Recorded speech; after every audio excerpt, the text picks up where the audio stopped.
What's up, everybody? It's your girl Toyzilla, and I'm back just like I promised for book club. That's right, we're getting back into the Looking Glass Wars. See that chat on there? The Looking Glass Wars. All right, and the author of this book is Frank Better. Now, again, this is a book that is already in progress. So if you have not seen chapters 1 through 4, I suggest you go ahead and look on YouTube for the previous videos or on the channel if they're still saved, if you aren't watching this like years later. But, you know, I'm still having fun with this. Just to let you guys know, I did go ahead and redo chapters 2 through 4 because I noticed that the audio was spotty on those. So today we will be starting chapter 5 and reading until the end of chapter 9. Because, you know, we don't want to give it in two big chunks, but in two little chunks that you feel like the videos aren't worth watching. Again, I love it when we are together and having some fun. Putting the variety in variety streamer, if you know what I mean. One more time, it's your girl Toyzilla, and if you like what you see, you turned on your PC and viewed it. I'm gonna keep saying I'm not gonna stop. Y'all gonna get sick of me. All right, here we go. Chapter 5. Got him. I got him. I got him. A laughing Alice left Bivouac Hart frowning at the half-eaten wormies in his hand and ran into the palace's Issa room, where finally she found Dodge Anders standing to attention, waiting for her. He looked as if he would have waited for her all his life if necessary. I was wondering where you were, she said, breathless. I thought you were ignoring me. I had to get you a present, didn't I? Why are you running? No reason. Uh-huh. Dodge knew she must have been up to something. She was always up to something, but he let it go. He handed her a small box tied with a red ribbon and bowed. Happy birthday, princess. Cut it out. Alice didn't like her best friend bowing to her, and he knew it. Hadn't she told him so countless times, saying she didn't care if he was a commoner, she just didn't want him doing it? He was her elder by 3 years and 4 months. Did he like bowing to a younger girl? And what was so bad or lowly about being a commoner anyway? It gave Dodge the freedom to venture out beyond the palace grounds, and Alice wouldn't have minded that. For all her rebellion and free spirit, she had never been outside the luxurious confines of her heart palace. She opened the present and stared down at a gleaming, sharp, triangular, sharp-toothed resting. Let me read you that sentence. I feel like I'm going too fast. She opened the present and stared down at a gleaming, sharp, triangular-shaped tooth resting on a bed of puff. Jabberwock tooth, Dad said. You didn't kill the beast yourself, I hope. Jabberwocky were huge, ferocious creatures living in the volcanic plains. A land of active volcanoes, lava rivers, and geysers of noxious gas, extremely dangerous for any Wonderlander to enter. But you never could tell what Dodge might do. Ever since the age of 3, when he toddled into the coat of his father's guardsman uniform and saluted, the direction of his life had been known. Dodge wanted nothing more than to be like his father, Sir Justice Anders, who had distinguished himself with his bravery in the Civil War and been awarded his current position by the Queen herself. Dodge now stood before Alice in his own guardsman uniform, complete with fleur-de-lis badge. I'm pretty sure I did not pronounce that correctly. Fleur-de-lis badge? Fleur-de-lis badge? I don't know. Again, if y'all know, feel free to correct me, but do it nicely, okay?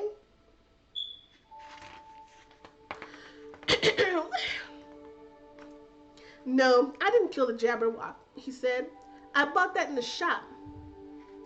I'll keep it forever, Alice said. She slipped the tooth onto her necklace. She had grown up with Dodge, couldn't remember a time in her life when he hadn't been her partner in adventure.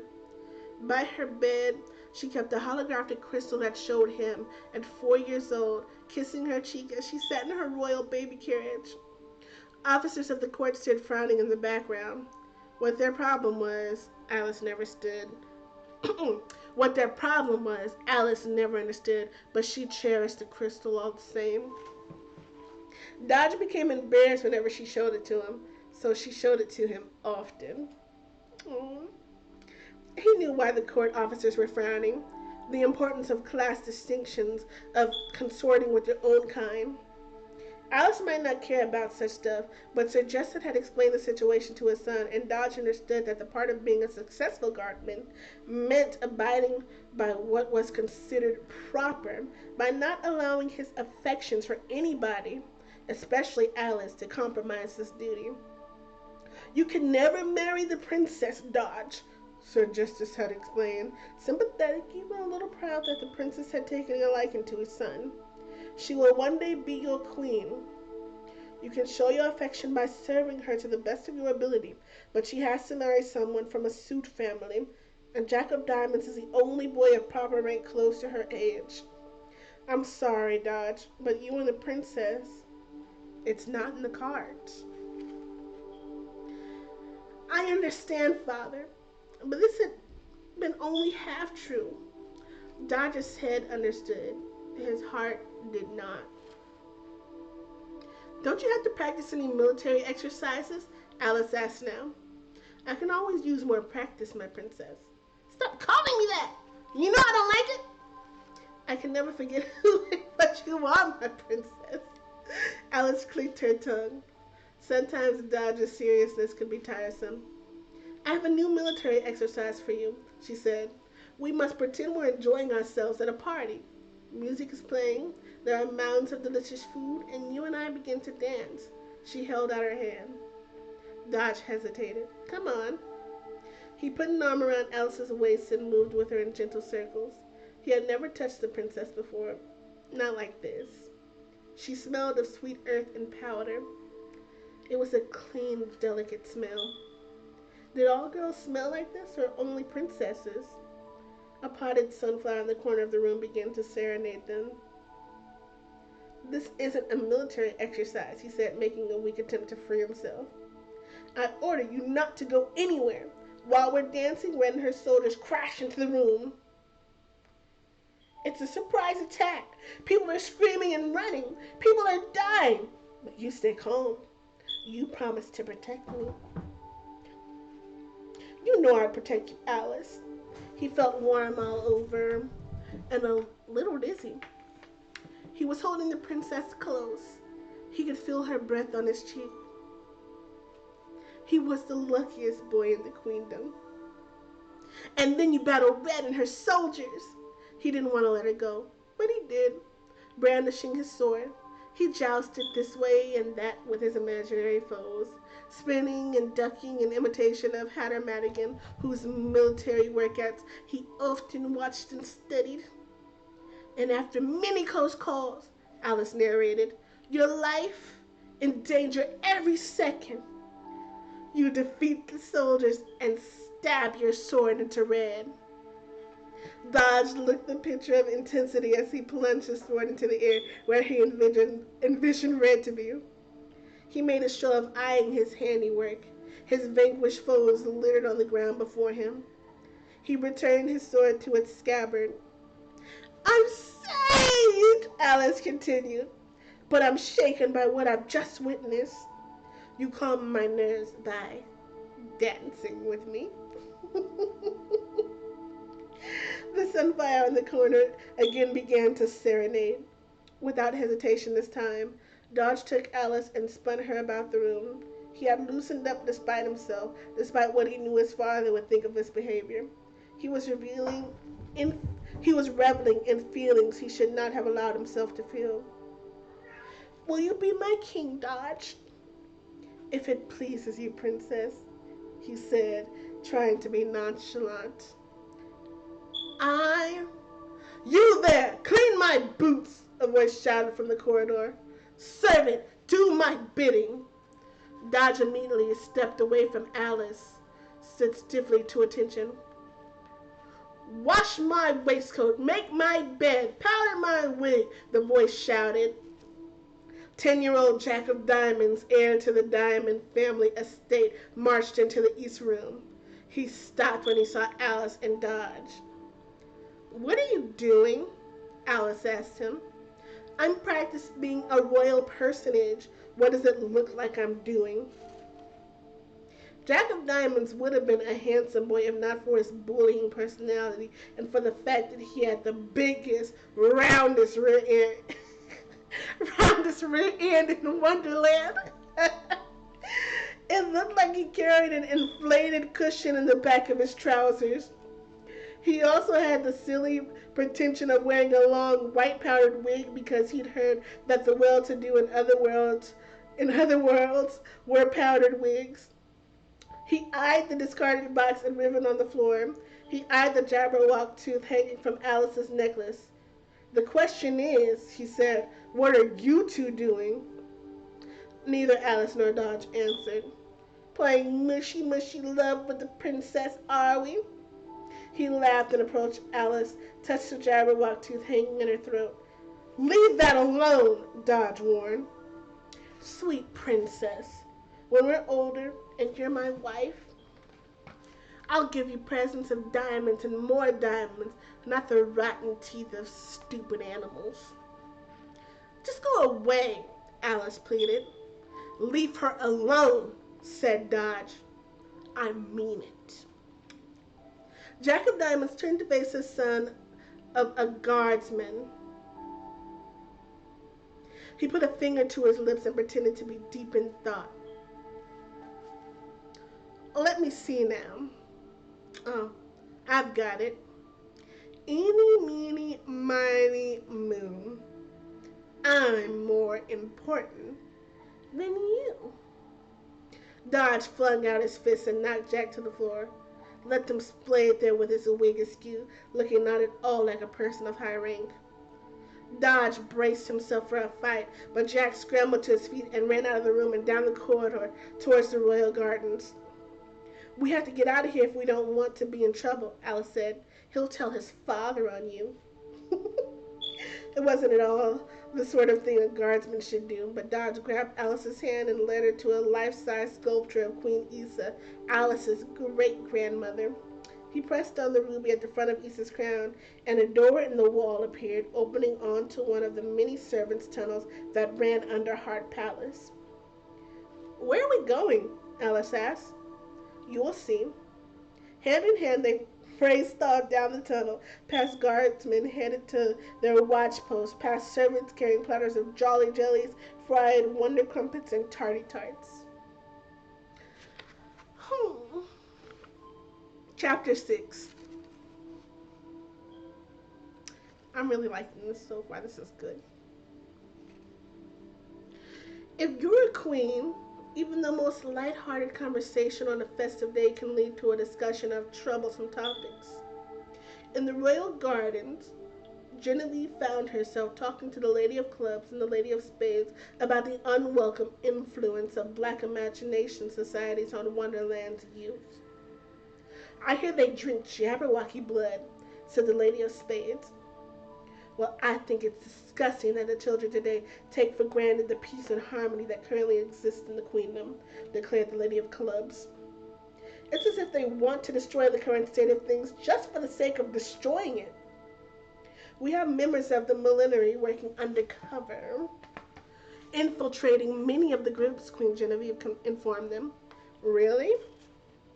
The Lady of Clubs encouraged any endeavor that might weaken Genevieve's grip on the throne.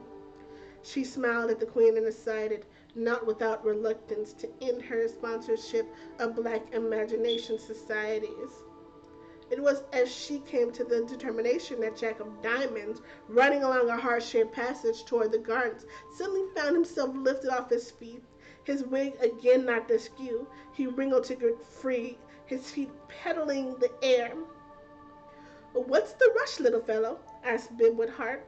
What seems to be the trouble? You're the little fellow, Jack said.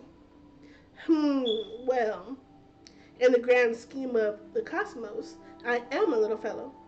We're all quite little, if you think about it that way. Good point, Jack. Jack didn't know what the pale scholar was talking about and didn't care. Unhand me, you tutor!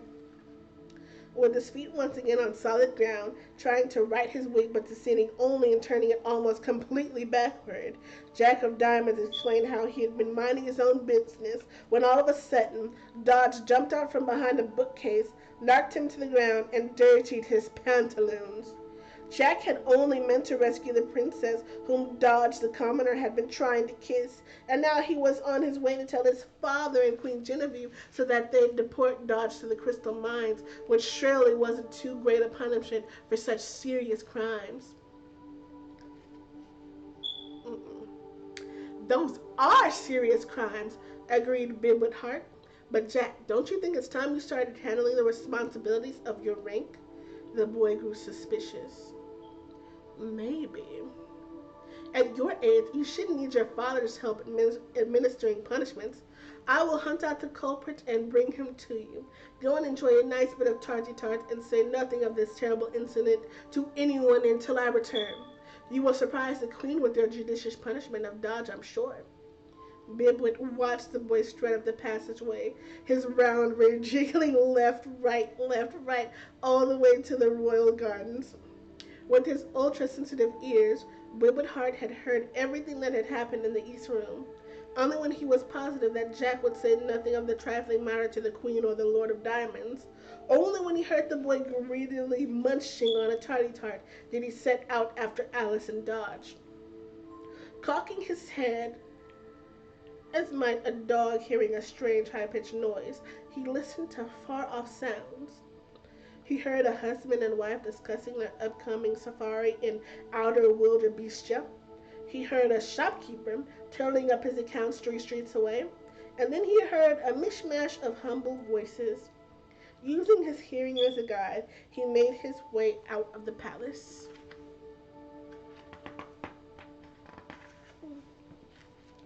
Alice and Dodge ran through the servants' tunnels, Alice yelping with laughter and quite enjoying herself, Dodge all business until he shouldered open a door and they stepped out into the light of Wondertropolis. For the first time in her life, Alice Hart was outside the grounds of the palace. Whoa! It was a festive scene. Wonderlanders dancing, playing musical instruments, and acting out mini theatricals. A shopkeeper spotted Alice and, with respectful expressions of good wishes for her health, dropped to his knees.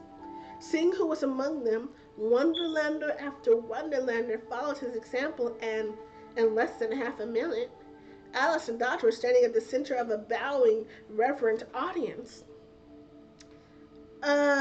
Yeah, Dodge said in a loud voice to no one in particular.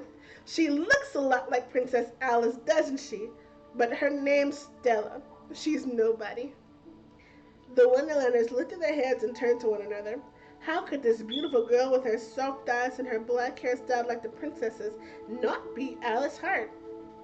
Their confusion vanished with the appearance of Bibwood Hart. If the royal tutor was after her, then the girl had to be Princess Alice. At the sight of Bibwood, Alice shouted, "Run!" But the scholarly albino was pretty fast and would have caught up with him in no time if his robe hadn't sprouted the fluorescent feathers of a turtle bird, ballooned around him, and lifted him into the air. Alice, no! Dodge glanced back. What? I didn't exactly mean to do it, said Alice. This was not how she should have been using her imagination, and she knew it. I just didn't want him to catch us. She'd had the faintest glimmer of an intention to slow Bibwood down, and then bam, it became a reality. Bibwood dropped from the sky into mud-choked grass, slipping and sliding as he tried to get out of it, but Alice and Dodge were already gone. They ran down brick lanes, cut through alleys, and crossed thoroughfares. Eventually, the polished shop fronts and glistening streets of the capital city gave way to a wood. The trees and flowers chirped in surprise at the sight of at the side of the princess, making sure to look as in full bloom as possible while moving their branches and petals out of her way as she and Dodge ran, jumping over rocks and creek beds until they came to a cliff and could go no further. Alice looked down from the vast height of the rock face. Below her stretched a body of water surrounded on all sides by a crystal barrier. "What is it?" she whispered, partly in awe and partly because she didn't want Bibwood to track her with this hearing. "It's called the Pool of Tears," Dodge answered, also whispering. "They say that if you fall in, it takes you out of Wonderland, but no one knows for sure. People have gone in, but nobody's ever come back." Alice said nothing. "People sometimes come here and wait for the return of those who've fallen in. They cry and let their tears drop into the water. That's how it got its name." Alice stared down at the water. It wasn't fair. How could the world be so sad on her birthday? She tried to imagine what she'd do if Dodge or one of her parents fell into the Pool of Tears. What would life be like without them? But she couldn't do it. Imagination failed her. "We should go back," Dodge said. "Yes, yes," said the trees and shrubs closest to them. People would come looking for them. Alice knew, maybe even Hatter himself. She could not escape being who and what she was. "Maybe if we go back and act as though nothing has happened," she said, "it'll be like nothing did happen." Dodge lent her his guardsman coat. No small gesture considering what it meant to him, Alice knew. She wore it over her head like a shawl to avoid being recognized by Wonderlanders, part of a disguise that also included a caterpillar mask she imagined for herself. To prevent Bidwit from tracking them, she and Dodge didn't speak during their journey back to the palace, a journey that seemed much shorter than their escape had been. Sooner than soon, they were making their way along the rows of glorious fountains that led up to the front gate. Alice could see the iridescent heart crystal beyond the locked entrance, giving off its white clouds of imaginative energy. Meow! A kitten with golden fur rubbed up against her leg. "Where did you come from?" She took the kitten in her arms. It wore a ribbon for a collar, and attached to the ribbon was a card with a simple greeting. "Happy birthday, Alice." He knew me even through my disguise? "Who's it from?" "It doesn't say." Dodge looked around to see who might have been so generous, but of the many Wonderlanders enjoying the festivities outside the palace, no one paid them any attention. "It's smiling," he said. "I didn't know cats could smile." "He's smiling because he's happy to be with me." Alice wouldn't put her new pet down. The guard to the front gate recognized Dodge Anders, but said that they couldn't give entry to his friend without proper authority. Alice took off her mask. "Our humble apologies, Princess," said the guards, proudly unbolting the gate. "We didn't expect to see you. Beg your pardon." "I will pardon you on one condition," Alice announced. "You must tell no one that you saw me and Dodge outside the palace. Can I rely on you to say nothing?" "Of course, Princess." Excuse me. "Not a word." The guards bowed. Alice and Dodge entered the palace. Once the gate was locked behind them, the kitten jumped from the princess's arms and bounded down the hall. "Kitty, no!" But the kitten ran and ran as if it knew exactly where it was going and had things to do, appointments to keep, which in fact, it did. Chapter 7. Queen Genevieve slipped away to her private rooms for a moment's rest, leaving the guests to occupy themselves. Without a word, Hatter Madigan followed and stood guard in the hall. The Queen's quarters consisted of 3 interconnected salons.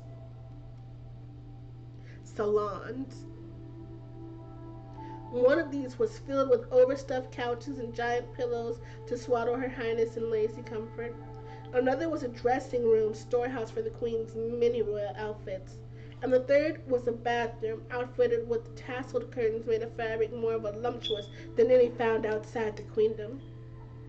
Genevieve studied her reflection in the bathroom looking glass. Her daughter's birthday always made her feel old. It wasn't very long ago that she herself had begun her training to become queen. She saw lines at the corners of her eyes and on both sides of her mouth that hadn't been there a year earlier. It was a shame that imagination had its limits, that it could affect the physical realm only so far, and she couldn't imagine herself young again. What was that smell? A familiar, spicy, sweet aroma. She saw a plum of blue smoke and followed it into the sitting room, where she found the blue caterpillar coiled dreamily around his hookah and puffing away.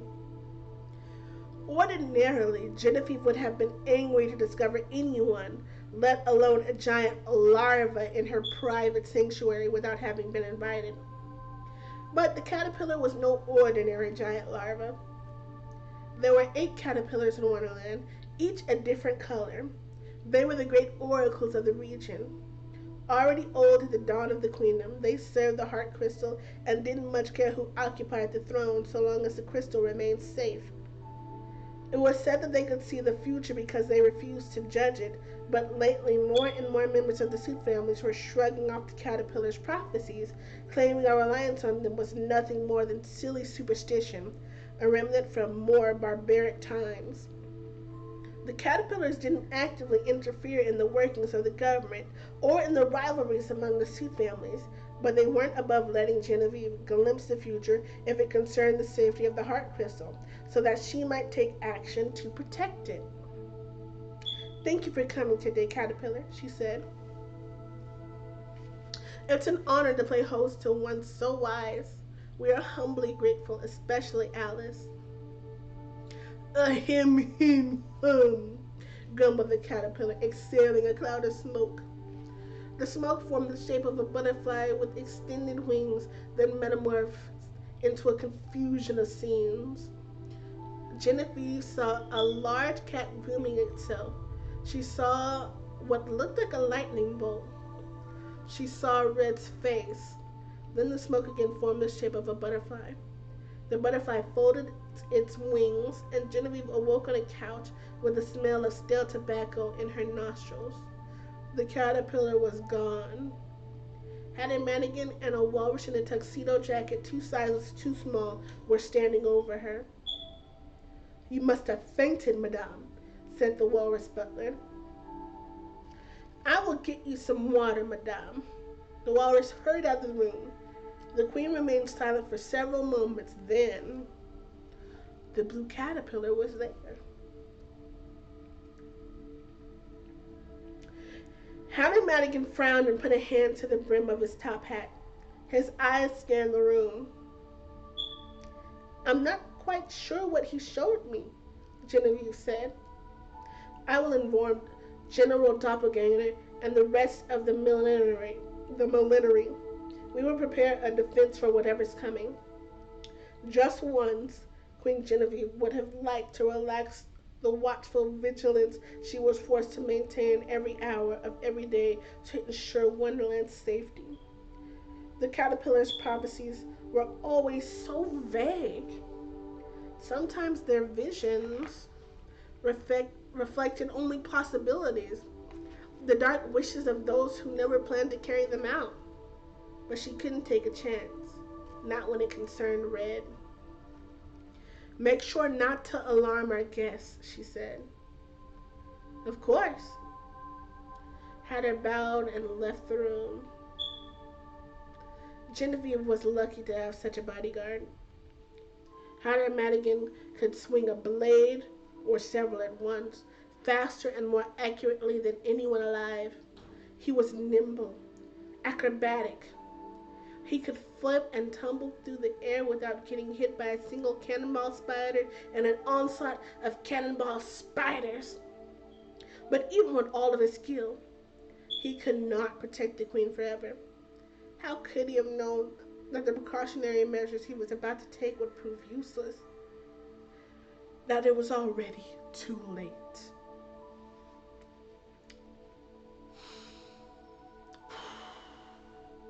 Chapter 8. The party had moved to the south dining room for the tea, and most of the guests had returned home. The walrus made his way around the long table at which sat Queen Genevieve and the suit families. "A lump of sugar for your tea, madame?" A drop of honey for your tea, sir. Genevieve smiled politely, not paying much attention to the goings on. Because of the caterpillar's warning, because King Nolan should have returned hours ago, and yet she had received no word from him, she couldn't concentrate. Ah, but here were Alice and Dodge. What misadventures they'd been getting up to only the spirit of Issa knew. Well, well, if it isn't the girl of the hour, she said. And where have you two been? Nowhere. Doing her best to look innocent, Alice took her seat. She flashed Dodge a warning glance. Say nothing. And he manned his guardsman post as composedly as he could across the room from his father. Jack of diamonds with tart crumbs on his cheeks down the front of his waistcoat and in his wig glowered at them. He opened his mouth to announce Dodger's punishment just as Bidwood entered, caked in mud and spotted with feathers.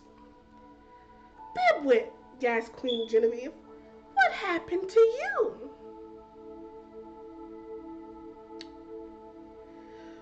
Why, nothing ever so much, I'd say.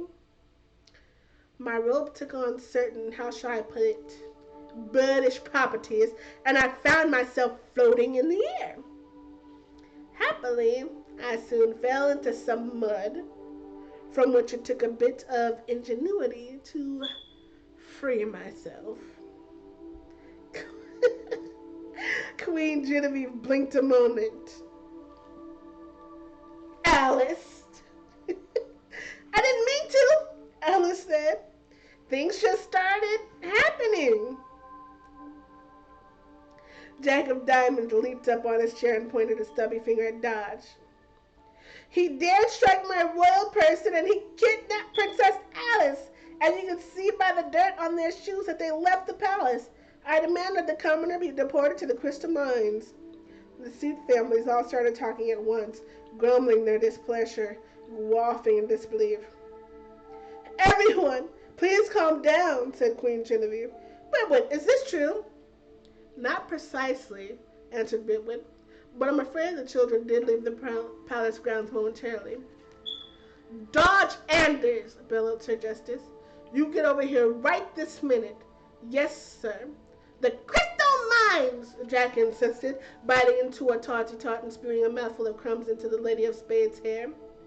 The Lord of Diamonds stood up as if making an announcement in court. Good and kind Queen, I expect an increase in lands and tithes as a result of this unfortunate occurrence.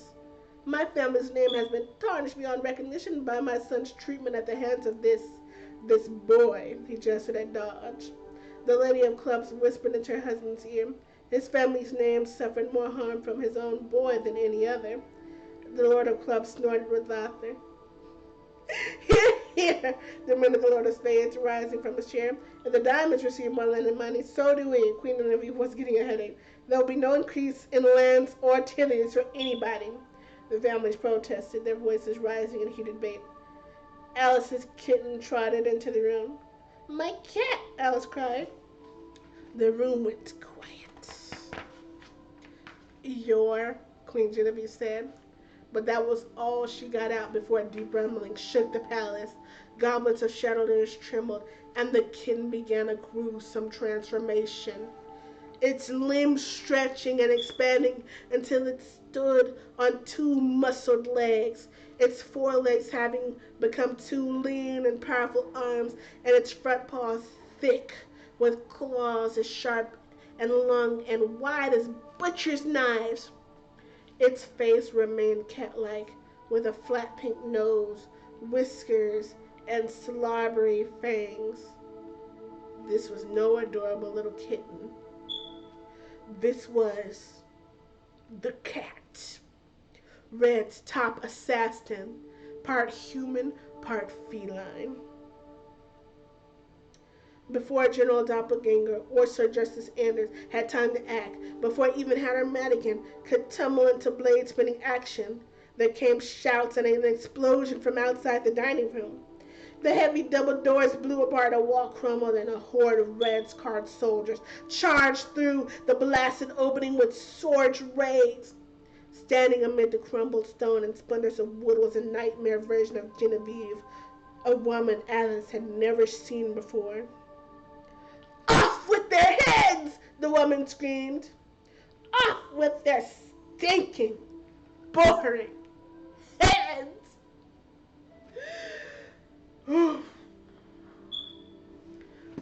Wow, that was intense. We got one more chapter to read tonight. Are you guys still in this? I would hope so. Let's see where this goes. Chapter 9. Training the soldiers had taken time, effort. It disgusted Red how many fools claimed to be practitioners of black imagination but didn't realize the amount of work needed to become halfway decent at it. Or they lacked the ambition, the spurs of vengeance, and fuming hatred that helped black imagination fire within them. But these had never been the most disciplined members of the queendom. Not only had Red been banished from Wonderland years ago, forced to live in a grubby fortress on Mount Isolation in the middle of the chessboard desert, acres of icy snow alternating with acres of tar and black rock, forming what looked from the air like a giant chessboard. Not only this, but she'd had to piece together a military force out of deserters, mercenaries, cutthroats. A good many of these had been 2s and 3s in the Wonderland deck. Card soldiers who were little more than bodies to be thrown in front of incoming cannonball spiders and generator orbs doomed to die. Luckily, Red also had 4s, 5s, and 6s at her disposal, and a ragtag group of ex-Wonderlanders who'd never been part of the deck at all, but who hadn't felt at home living in bright, happy Wonderland. But how many times in the past fistful of years had she toured her training camps in the hope of witnessing the glory of a budding war machine with ranks of well-trained soldiers eager for bloodshed? 347. And how many times had she been disappointed, seeing only misfits engaged in sloppy, inefficient military maneuvers? 346. She once came upon a 6 card, a lieutenant yelling at some idiot too who was cradling a cute fuzzy guinea pig. "I tell you to think black thoughts and you come up with that?" the lieutenant had screamed. "Is a guinea pig bad? Do you consider a guinea pig the representation of all that's evil?" Maybe. If it's an evil guinea pig. The lieutenant and the 2 card had eyed the animal, which sat in the soldier's folded arm, twitching its nose, oblivious. "That is not an evil guinea pig," the lieutenant had shouted. Even though she needed every able body she could get, Red ordered the lieutenant to kill the soldier. By the force of her vindictive will, as much as by the training the soldiers endured for 10 hours of every lunar cycle, her army was at last ready. She decided upon Alice's 7th birthday as the occasion of the attack. Wonderland would be celebrating its future queen. What better time to wrench back what was hers? She would give Wonderland its future queen, all right, but it wouldn't be the one citizens were expecting. She sent out seekers, deadly creatures with vulture bodies and fly heads for aerial reconnaissance. She had bred and trained them herself. Her troops suited up, unsharpened blades, loaded crystal shooters and orbs. Red stood before them on the jagged promontory of Mount Isolation. She spread out her arms as if to embrace all that was bad and threw her voice into the wind. "Years ago, I was told to leave the comforts of home by my own family. I was removed from the power to which I'd been born. All of you have had to leave your homes for one reason or another. And together we have suffered through our lives in this barren land. But all that's over now. Today we will return to our birthplace and remake it in our image.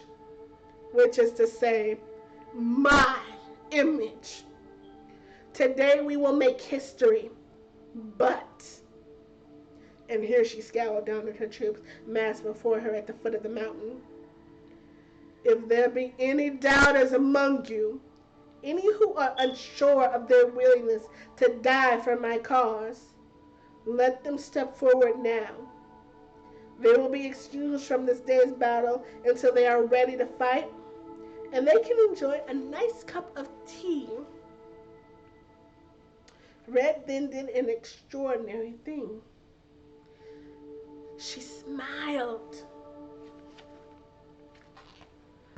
But her facial muscles weren't accustomed to being used in this way, and the soldiers thought they had never seen her look more fierce. They knew better than to step forward. To victory then, Red shouted. She had to give her rogue soldiers credit. They might not have been the most imaginative. They might have been novices in black imagination. But every single one of them had learned well how to kill. Equally good with swords, knives, spike clubs, spears, orbs, crystal shooters, they had little trouble getting past the guards that patrolled the edges of the chessboard desert, meant to contain her and her kind. And Red herself made sure that no warning dispatch made it to the palace, rerouting it to oblivion by the power of her imagination. They had little trouble butchering the interior guards. They marched into Wondertropolis hardly the worse for wear, trailing blood-red clouds and howling winds.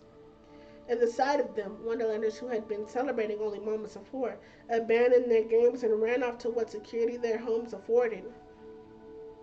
Every Wonderlander over the age of 12 remembered the devastation of the civil war between Red and Genevieve.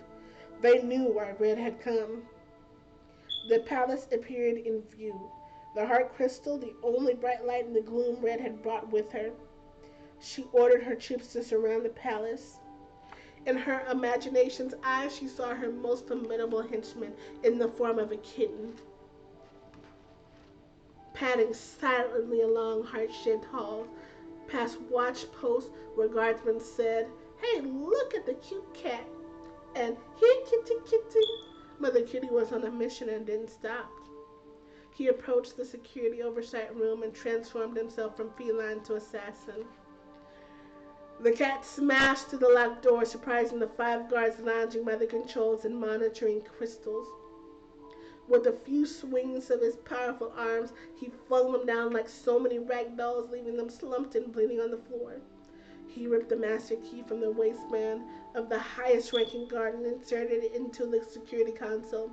He turned the key and flipped release switch after release switch all over Heart Palace. Bolts unlocked, doors and gates swung open, and Red's troops stormed in. The cat turned back into a kitten and bounded toward the south dining room, where the Hearts and their guests still had no idea what was happening. Red entered the palace for the first time since she was a girl, the palace in which she'd been born and spent most of her young life. Her palace. And all the hurt and resentment she tried to keep in check for so many years started to boil over. With every step she took toward her sister, she grew angrier and angrier. So what if she'd been a bad girl? So what if she'd experimented with artificial crystal and imagination stimulants?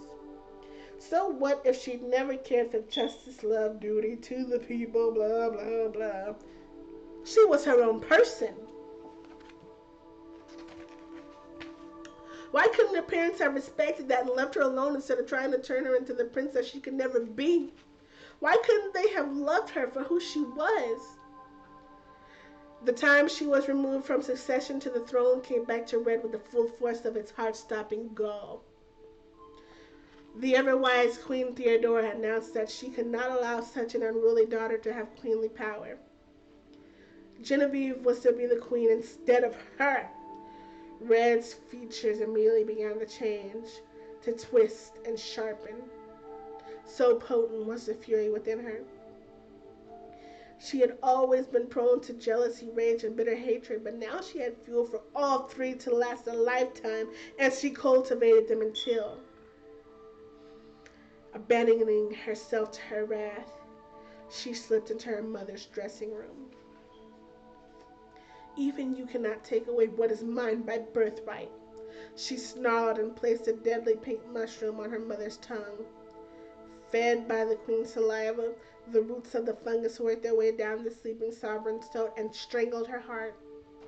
The mushroom cap poked out of her mouth to signify that the heart had stopped beating.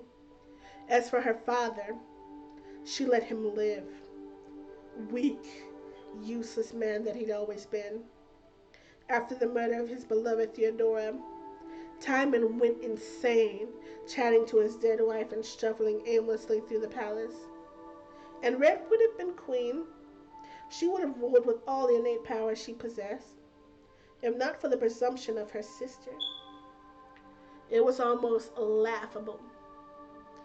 Goody Two-Shoes Genevieve actually believed that she should be queen. Red armed her followers and Genevieve organized hers. They clashed. People died and homes were destroyed. Red knew her imagination to be stronger than Genevieve's, but her forces were outnumbered, and she didn't have anyone from the millenary on her side, no one to rival Hatter Madigan. But now she had the cat and the Seekers. Still, the sting of being roundly defeated and banished from Wonderland by her younger sister had been an embarrassment impossible to live down.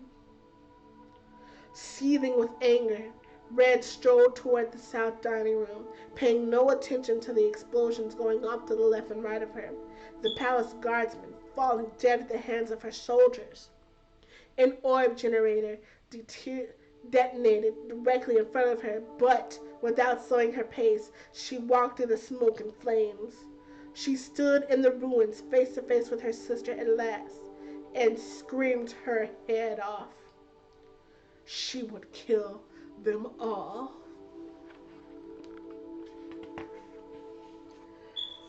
Whew, wow, that was intense. I don't know about you guys, but I don't too much like this Red character. She got some anger issues. Well, my pretties, until next time. That was chapters 5 through 9 of the Looking Glass Wars. So next time on Book Club, we'll be doing 10 to, whatever we kind of feel like. Again, I don't want you guys to get too uprooted. What I would like you to do is while you're reading the chapters, if you find yourself drawing some artwork related to the book, I'd love to see it and maybe post it sometime. Until next time, my pretties. If you like what you see, you turn on your PC and mute it. Goodbye, everybody. This has been your girl, Toyzilla. I'm out.